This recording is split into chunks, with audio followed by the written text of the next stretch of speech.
ഇപ്പോൾ റീസെൻ്റ്ലി നമ്മളിപ്പോൾ സോഷ്യൽ മീഡിയാസിൽ കാണുന്നതാണ്, നമ്മുടെ സോഷ്യൽ മീഡിയ ചാറ്റ്സും UPI ട്രാൻസാക്ഷൻസും ഒക്കെ ഇൻകം ടാക്സ് മോണിറ്റർ ചെയ്യുന്നുണ്ട്, സൂക്ഷിച്ചോ പണി വരുമെന്നൊക്കെ. അത് ഉള്ളതാണോ? അതങ്ങനെ അത്രയ്ക്ക് അങ്ങോട്ട് അത് കുറച്ചൊരു എക്സാഗ്രേറ്റഡ് ആണത്, അങ്ങനെ പറയാനായിട്ട് പറ്റില്ല. പക്ഷെ അതിൽ വേറൊരു ചെറിയൊരു ത്രെട്ട് വരുന്നുണ്ട്, ഞാൻ ഇല്ല എന്ന് പറയുന്നില്ല.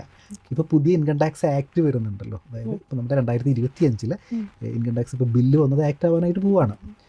അപ്പോൾ അതിൽ ചില പണികൾ ഒളിഞ്ഞിരിക്കുന്നുണ്ട്.